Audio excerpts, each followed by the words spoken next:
Varilla. Eso.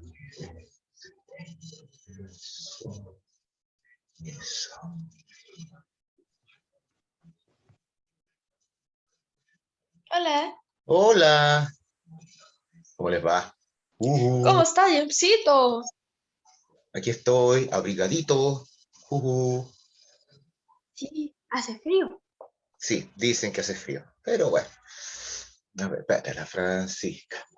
Por si acaso voy a anotar a los que están presentes, que ya otras veces se nos ha pasado la asistencia. Así que espérate. Hola, profe. Hola, la Katy. Ay, loca. Espérate. Afra. Nah, Afra, qué bella, qué lindo tu pelo. Oye, Cristian, O ¿quién es sea, Cristian? Marcela Díaz. Nidia. Mateo Badilla. Me voy a asegurar de que estén todos anotaditos.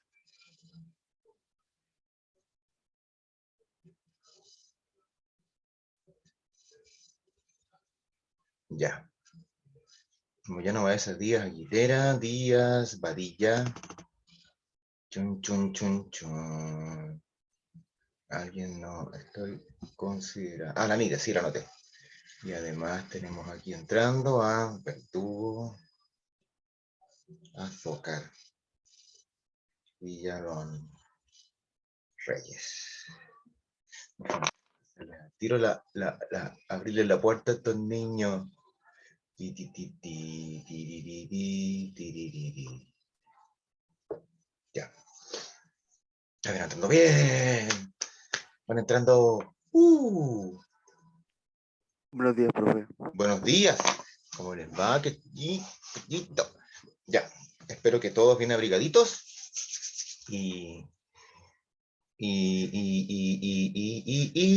solo recordarles a Nidia, a la Cata y a Millaray que recuerden poner una fotito, como para cachar que estoy con ustedes. Más adelante, no se preocupen ahora, pero pongan fotitos, para acordarme cómo son.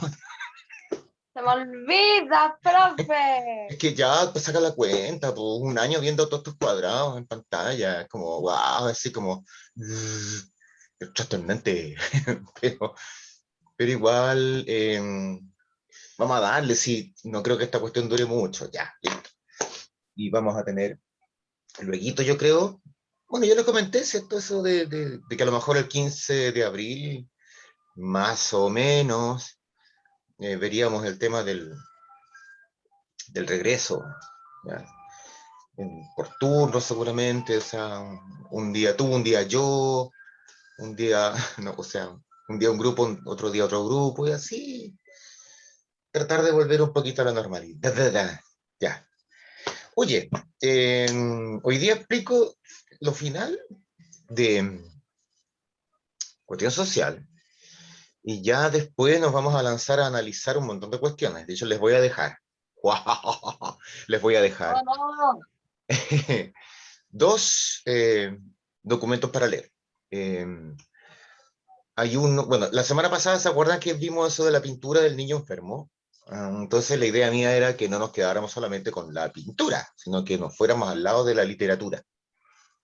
Y ahí hay Ah, dos, sí, hay dos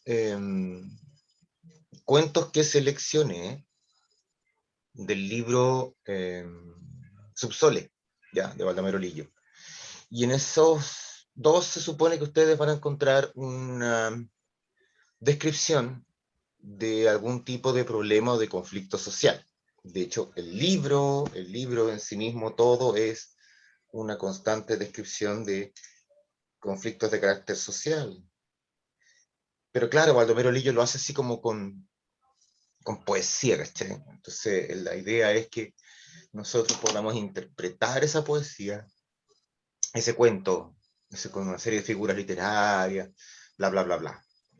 A lo mejor lo han escuchado, uno se llama Irredención y el otro se llama En la Rueda. Ya. Igual, se los voy a subir al Classroom.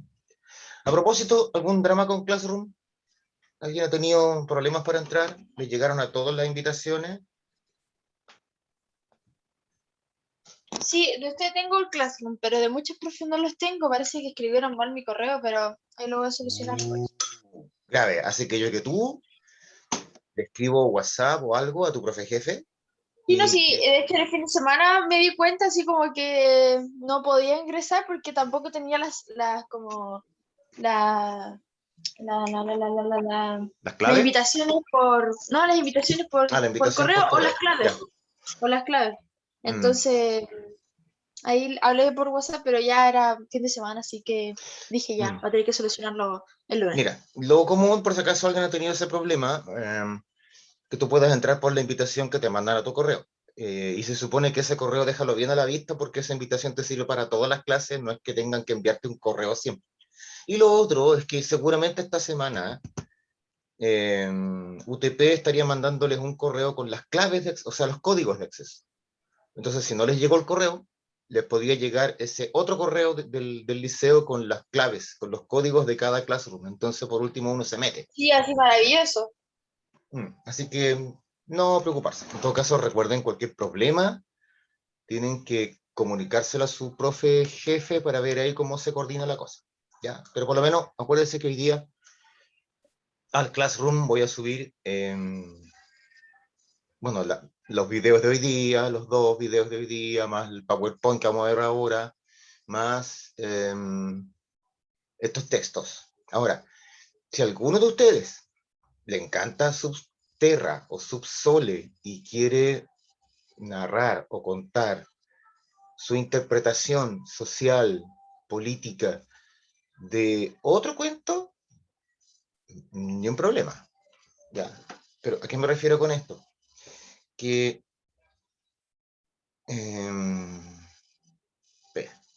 Fernán Mena, estoy anotando yo los nombres por si acaso, ¿eh? Por si acaso.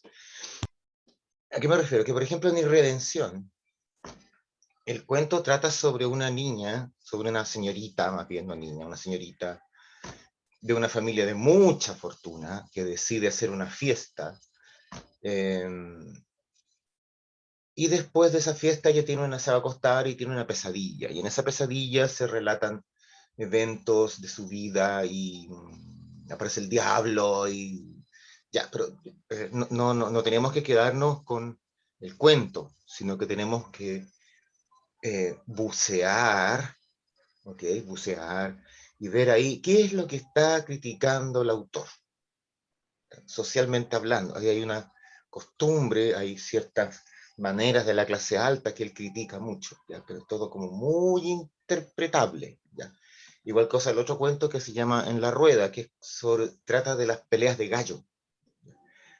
Y qué es lo que pasa al final con el gallo que pierde esa pelea, pero bueno, ese es otro cuento. Y también es muy interpretable. Ya, después le damos un vistacito, pero después, ya después, para que no nos desconcentremos. Mateo Vadillo, no me deja meterme. ¿Dónde en el Classroom o acá?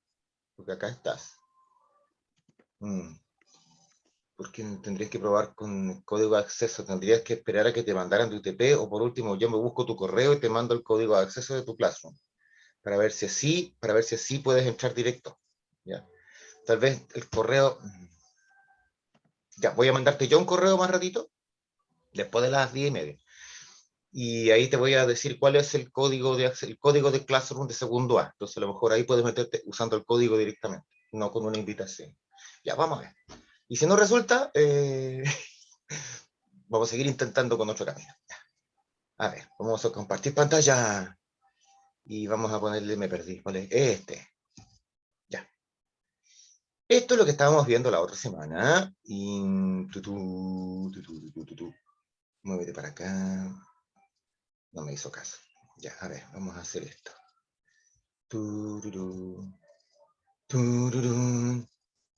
Don Jorgito Aguilera. A ver, déjame anotarlo mientras se nos... Uy, entró de nuevo. Mira, se había caído, volvió a entrar. Bien.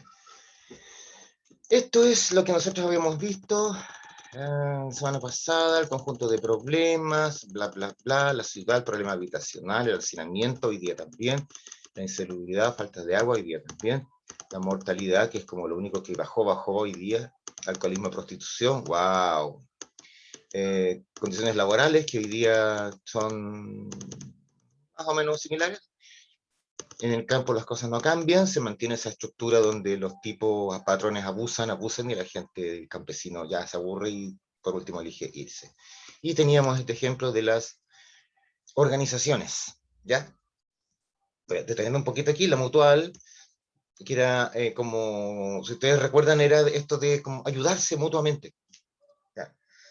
Era como de, ya, hagamos un grupo, entonces ponemos una cuota, entonces de esa cuota si hay alguien enfermo, nos compramos los remedios, o le compramos los remedios, si alguien se muere le compramos el cajón, no sé, ayudarse entre ellos.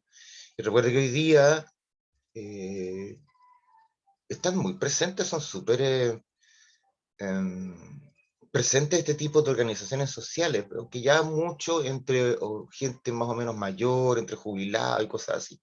Esto de las mutualidades, ya, los socorros mutuos y cosas por el estilo.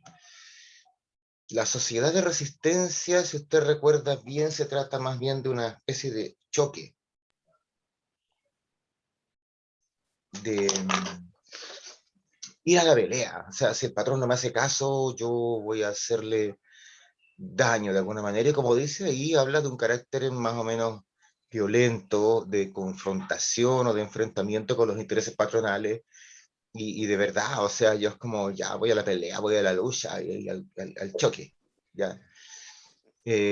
Básicamente porque las empresas contaban con, fíjate lo que dice abajo, los agentes de seguridad de la empresa. Yo sé que es una manera bonita de decirlo, pero era común que las empresas contaran con guardias de carácter privado, por supuesto, capataces y otra gente, y digamos un montón de otros compadres que ejercían el matonaje, por así decirlo.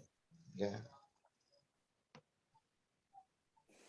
Y en esa confrontación es obvio que son como el brazo armado, los agentes de orden dentro de la empresa.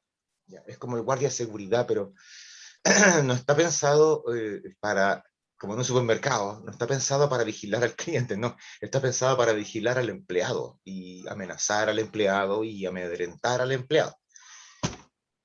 Ustedes vieron, a ver, me suena, si vieron por casualidad la película que se llama Subterra. ¿No? ¿Alguien la vio? ¿No? ¿Supera? No, ¿Subterra? no la conozco. ¿Qué? ¿A quién le dio lata? Ya. Es que, ¿sabes? Ahí hay varios ejemplos. Este personaje que se llama, lo interpreta este actor, o sea, Francisco Reyes, que es como el que organiza la mancomunal, le llaman ellos, que es como el sindicato de mineros ahí en Lota. Y se ve claramente que hay un capatazo administrador de la mina, que es el gringo, ¿okay? Y todo el aparato de seguridad y los matones que tiene y la costumbre de algo típico de películas, ¿cierto? Que te esperan en la noche, en una esquina oscura, en un día de lluvia, y justo te agarran y te golpean y quedas tirado en el suelo, todo machucado, ensangrentado. Ya, muy de película, pero es que eso es verdad. O sea, así era ya, el Pucha, qué mala amedrentamiento. suerte. ¿Ah? Pucha, qué mala suerte. Sí, es que es como escena de película. Pues, o sea, justo está lloviendo, hay tormenta, hay truenos, y voy, te golpean, y quedas ahí tirado en la lluvia. Ah, ya, muy de película, pero insisto, el amedrentamiento existe, ya, contra el trabajador. Entonces, obviamente, frente a esta actitud, esta acción, la respuesta es como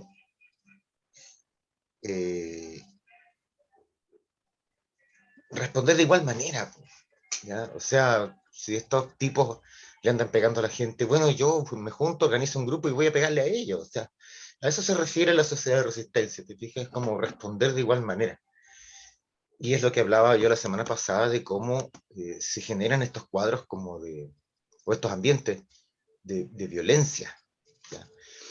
La cooperativa, que es esta cosa de compartir la propiedad, ¿ya?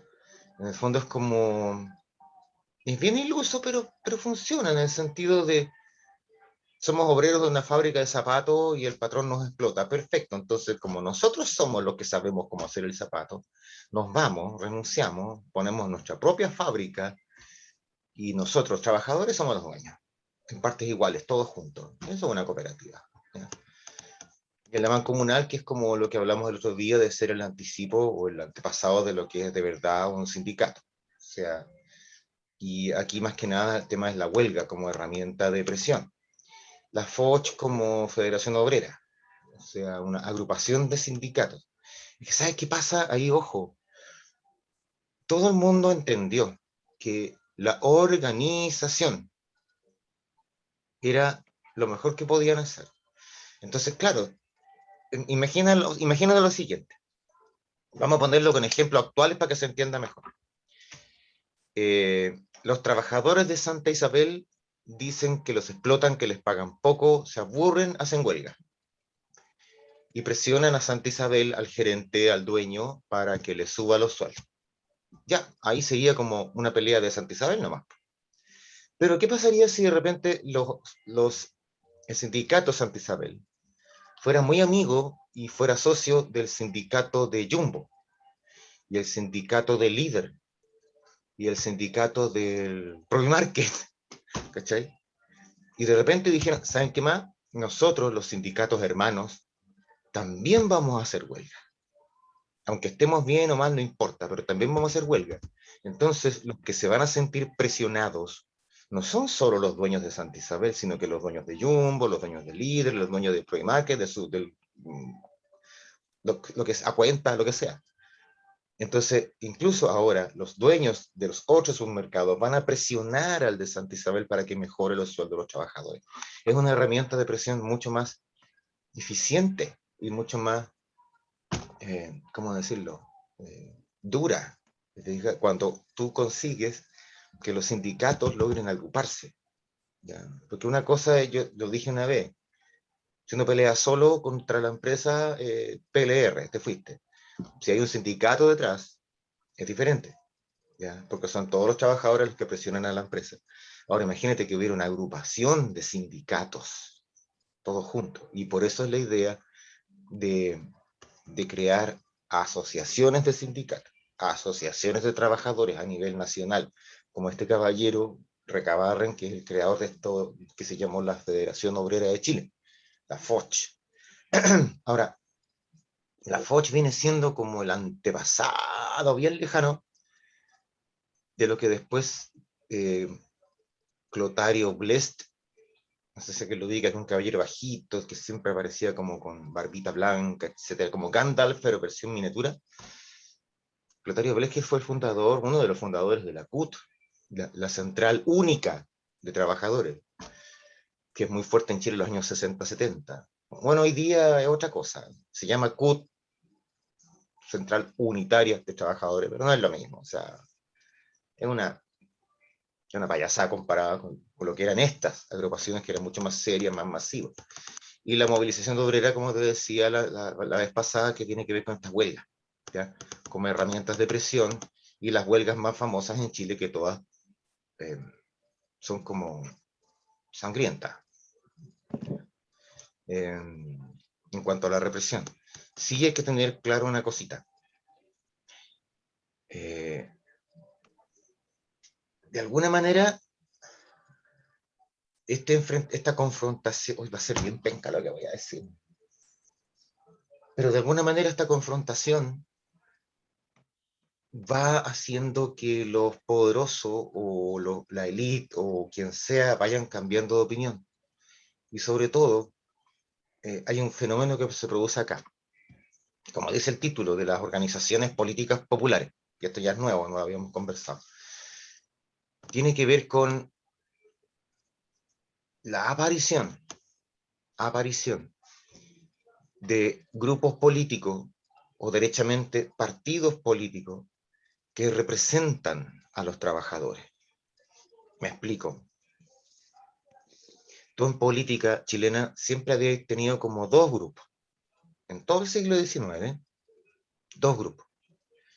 Los conservadores, que son como los grandes propietarios, los dueños de fondos, la vieja riqueza, los de apellido ilustre, como los mucha R, Rasuri, Larraín y esa cuestión. Y tenías los liberales, que eran mucha gente intelectual, de la universidad, eh, mucha fortuna nueva, de inmigrantes o de gente que se dedicó al comercio. Ahí están los Edwards, dueños de bancos, los OSA, de los Salitre, etcétera, etcétera, etcétera. Pero en Chile al final estos dos grandes grupos, liberales conservadores, terminan incluso uniéndose, casándose, el hijo de uno con la hija del otro, y al final terminan siendo un solo grupo, una sola masa, cuyo único gran problema es discutir sobre los curas. O sea, conservadores muy amigos de la iglesia y los liberales que no están ni ahí con la iglesia. Pero el tema de fondo, el tema importante del trato laboral, de las condiciones de trabajo, de la pobreza, la vivienda y todo lo demás, no lo pescan. Como que no existe. No están ni ahí. Entonces, cuando tú ves que eres un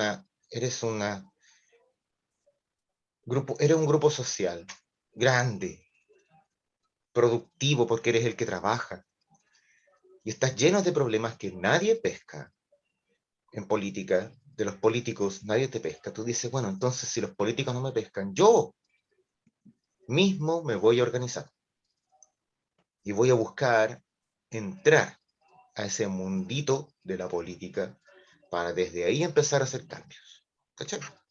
Entonces, claro, hay muchos que te dicen, no, que tanta organización, si el sistema es el malo, y estos políticos tienen todo comprado, es todo corrupto, es como un cáncer, hay que cortar de raíz, hay que quemar todo, ya, los grupos anarquistas. Eh, que curiosamente no se queden con la típica imagen de que el anarquista al que le encanta andar quemando cosas, no. En los grupos anarquistas te plantean derechamente una forma de enfrentar los problemas, que es mucho más violenta, pero que ofrecen una alternativa de organización, que tiene que ver con la organización de grupos, de comunidades, o sea, no un Estado gigante que decida, maneje todo por ti, sino que la gente fuera autogestionada, ¿cachai? Que las personas se organizaran en pequeñas comunidades, que esas comunidades gestionaran los recursos, en fin, era su estilo, su propia propuesta. Aparece el Partido Democrático, que en la práctica era como un montón de gente de clase media, pequeños grupos de profesionales que decían, yo hablo por el pueblo, y nadie los pescó nunca. Ya, o sea, seamos realistas, ese Partido Democrático siempre fue uno de los partidos más chicos, nadie los pescó. Ya. En 1912, como partiendo de la FOCH, o usando de base a la FOCH, la Federación Obrera de Chile, apareció una cosa que se llamó el Partido Obrero Socialista, el POS, 1912, que fue como la primera organización que se creó a nivel de trabajadores, insisto, a través de estos sindicatos y agrupación de sindicatos y federaciones de sindicatos, dijeron, ¿saben qué? Vamos a participar en política, y los tipos eligieron candidatos, se presentaron en las elecciones y empezaron a ser elegidos. Ya en 1912 aparece el POS, y en el año 24, producto de la asociación del POS con agrupaciones obreras y políticas de fuera de Chile, en este caso, acuérdense que el año 17 fue la Revolución Rusa, y el año 21 aparece la Unión Soviética. Entonces, a partir de la asociación con esos grupos de trabajadores, es que el POS cambió de nombre. ¿Ya? El Partido Obrero Socialista cambió de nombre 12 años después y se convirtió en el Partido Comunista de Chile. ¿Ya? Pero puedes fácilmente tú decir que el Partido Comunista con otro nombre, pero igual nació en 1912. ¿Ya? Es uno de los partidos más viejos que hay en Chile, junto con el Partido Radical. ¿Ya? Ahora, ¿qué pasa con la clase política? Como dice ahí, en Chile la política no pesca. La solución al problema, insisto, recuerda siempre, estamos hablando de la migración, de la falta de vivienda, la falta de higiene, los problemas de enfermedades, el alcoholismo, la prostitución, el maltrato laboral, los bajos sueldos, la miseria, el hambre, la enfermedad, todo, de todo eso estamos hablando. Que lo englobas con el concepto cuestión social.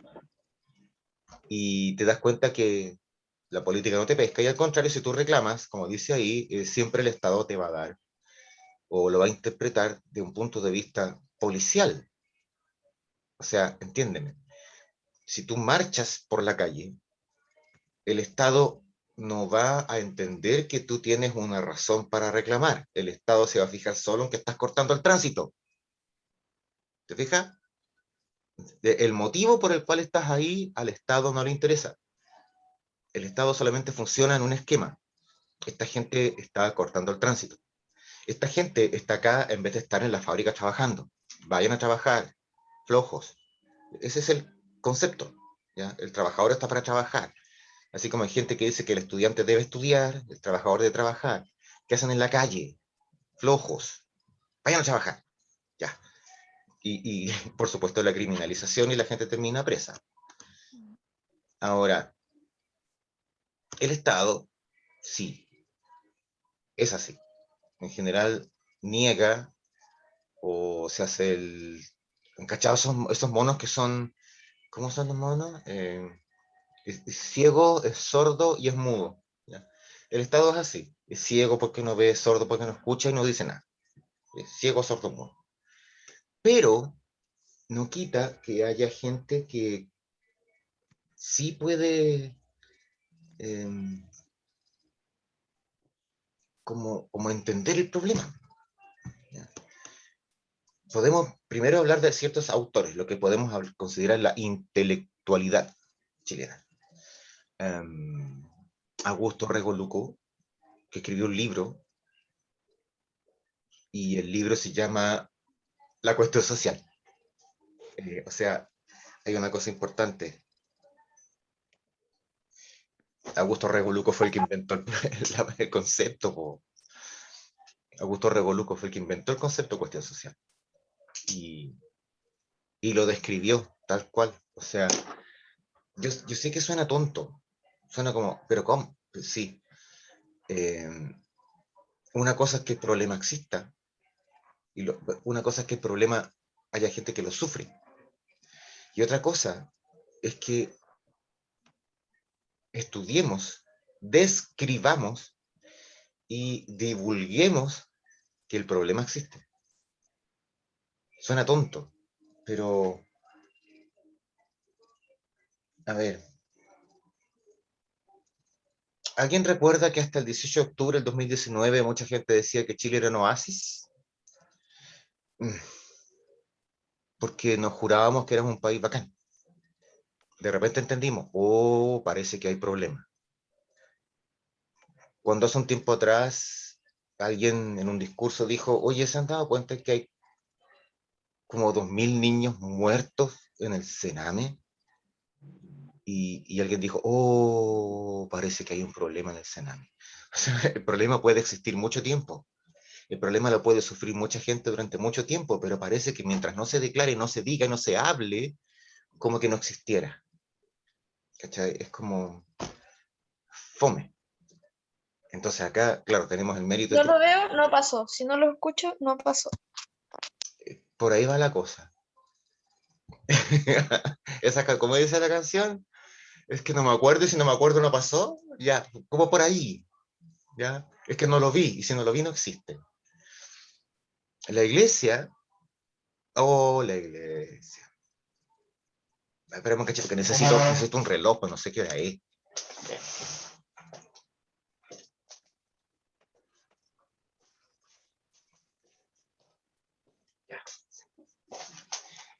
Y yo Yo hablo, y de repente como que me pilla la hora, 9:30, ya. Me quedan 10 minutos. Mira, la Iglesia Católica. Muchos dirán, oh, voy a hablar de los curas. Sí, justamente voy a hablar de los curas. Pero la Iglesia aquí tiene un gran problema.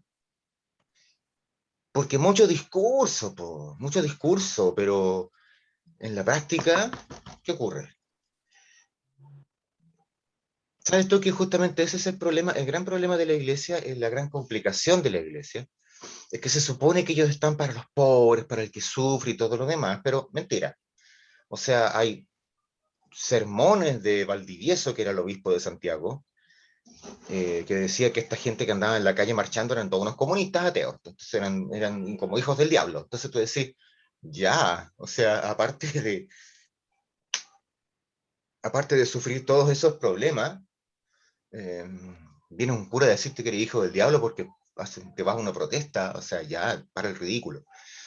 Pero esto lo único que trajo, este alejamiento de la iglesia, de la gente pobre, lo único que trajo fue que todo ese montón de gente pobre dijera, no estoy ni ahí con los curas, me voy a los partidos políticos nuevos, que siempre eran partidos de izquierda, y eran partidos ateos, y eran partidos políticos o grupos políticos anti-iglesia.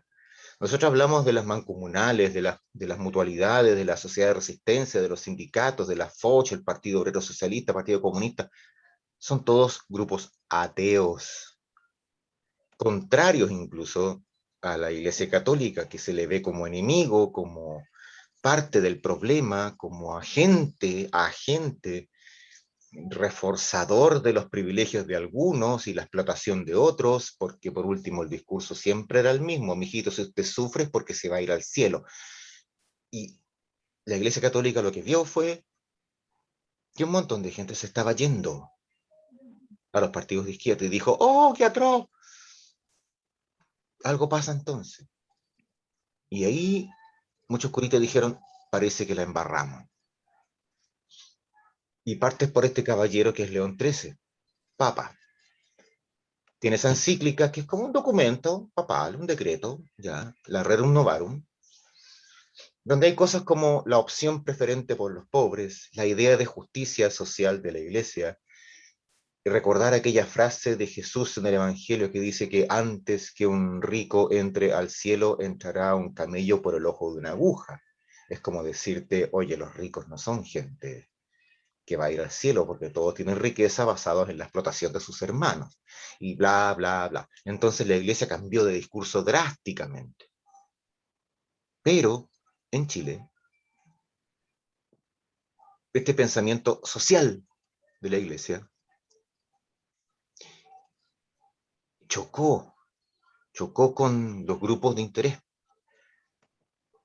partiendo por grupos de interés dentro de la Iglesia Católica, pero también en la clase alta, que era muy católica, y había una estrecha relación entre algunos grupos religiosos y algunos grupos de clase alta, colegios, donaciones, parentesco, etcétera, etcétera, etcétera. Entonces, se conformó desde ese entonces, más o menos los años 20 en Chile, porque la encíclica es de 1891, pero toda esta ideología en Chile llegó como los años 20. Y se produce una división interna dentro de estas agrupaciones y conversaciones. Y esa división interna, que parte desde el día 1, existe hasta el día de hoy. Las fotos de los personajes son personajes más o menos actuales para que nos entendamos, pero sí se identifican claramente en la Iglesia Católica chilena, latinoamericana, pero la chilena es muy, muy marcada. ¿Ya? Hay iglesias católicas en el continente que son bastante progresistas, ¿ya? En su época lo que fue todas las iglesias en Centroamérica, en Brasil, etcétera, y hay otras iglesias católicas que son muy, muy, muy conservadoras, cartuchas si quiere usar el nombre, como el caso de Argentina, donde por algo la mayoría de la gente no está ni ahí con el tema. ¿Ya? Pero acá, yendo a la versión chilena, primero tienes una iglesia que sí engancha con este discurso nuevo, tiene esto que se conoce como la opción por los pobres. Así se le llama a esta filosofía, la opción por los pobres. Es una iglesia que no le interesa tener propiedades ni fortuna, y si las tiene es para usarla en beneficio de la gente. Por ejemplo, como dice ahí, se fundan escuelas de carácter popular, escuelas abiertas para todos, en los fundos, en el campo, en la ciudad, los barrios obreros. Las capillas y parroquias sirven de comedor, de escuela, de centro de reunión de los vecinos, como decía, talleres de oficios, o sea, enseñarle a la gente a trabajar en algo, eh, orfanatos para los que quedaban solitos si los papás morían en el trabajo u otra cosa, o por enfermedad, hospicios para cuidar ancianos. Es la iglesia que siempre va a estar metida en un campamento, es como ver al cura Felipe Berrío metido ahí en la chimba, en Antofagasta, esa onda, el curita que anda chala, como dice ahí, siempre se caricaturiza a estos curas y a estas monjas, siempre andan con ponche y con chala, andan, típica, todos conocemos algún cura que no parece cura o alguna monja que no parece monja. O sea, tú la veías con chala, con un poncho encima y con la guitarra al hombro ¿cachai? Los típicos curas rojos, como se les llama en los 60, que es como tan contradictorio hablar de un cura que es comunista. Pero bueno, ¿qué ejemplos tienes de esa gente? El mismo Padre Hurtado, fundador del Hogar de Cristo. Y en política, en Chile, tienes un tipo que era obispo y cardenal de Santiago justo en la época del golpe de Estado y fue un gran opositor a Pinochet, el cardenal Raúl Silva Enrique, que es el de la primera foto de la izquierda, que es un tipo que fundó una serie de organizaciones que combatieron, ayudaron a sacar y salvar gente en la dictadura, la Corporación PROPA, la Vicaría de la Solidaridad y otros grupos. O sea, son tipos que van al choque, así, antidictadura, antifascismo, antisistema explotador. ¿Ya? Y en paralelo tienes la otra iglesia católica, que como decía, es más reaccionaria, o sea, se opone a los cambios, no le gusta la cosa nueva. Esto de que la misa fuera en castellano y se pudiera tocar guitarra en la misa, es como que les da alergia, ¿cachai? Son como, ellos más son como de misa en latín y con órgano. Siempre esta iglesia la vas a encontrar en los barrios más acomodados. La iglesia más popular la encuentras en campamentos, poblaciones, etcétera, y esta otra iglesia siempre la encuentras en los barrios más acomodados de las ciudades. Barrio Alto de Santiago. Entonces ahí vas a tener esta especie de cofradía o grupito cerrado, donde ellos educan en sus colegios a los hijos de la élite conservadora. Entonces ahí vienen todos estos colegios de nombre raro, que están metidos allá en la dehesa, la Barnechea, en la precordillera, y Colegio Cumbres, por ejemplo. O todos los grupitos de Opus Dei, ¿cómo se llama esta cosa pérfida? El grupo de los, sí, lleno de pedófilos, ¿cómo se llama? El grupo de los legionarios de Cristo. O sea, muy preocupados de la educación católica conservadora de sus alumnos y preocupados también de la donación en dinero que las familias hacían a esos colegios y organismos. Siempre se caricaturiza como el curita que le encantan los crucifijos de oro o lujosos con piedras preciosas y usando a veces sotana o su trajecito que se note que es cura. Ya. Estoy recordando a un obispo. Ay, ese que está ahí en la foto de abajo a la derecha, po. Jorge Medina. Él siempre hablaba de su colección de crucifijos. Colección de crucifijos, algunos antiguos, oro, piedras preciosas. ¿Qué me está hablando este otro? Y por supuesto, recordar a este otro famoso en la época de dictadura, el cura Boone, un cura gran defensor de la dictadura y defensor también de las cosas que hacía la dictadura. Porque entendamos, como los comunistas son ateos. A ver, todo el que se oponía a la dictadura lo tachaban de comunista. Y como los comunistas son ateos, no son hijos de Dios.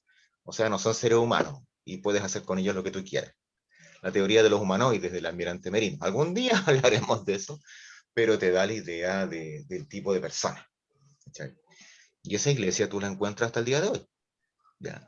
Cosa de parar un poco. Claro, hoy día, en general, la sociedad chilena no está ni ahí con la iglesia católica. Hace 10 años atrás era un organismo poderoso, pero hoy día ya no. Bueno, sigamos conversando eso después porque igual se me pasó la hora, dice menos de un minuto. Los veo en 10 minutos y terminamos el tema este de la iglesia para explicarles bien todo lo que sea y responder todas las preguntitas. Así que piénsenlas y en 10 minutos más nos vemos con las preguntitas y terminamos este tema. ¡Ya!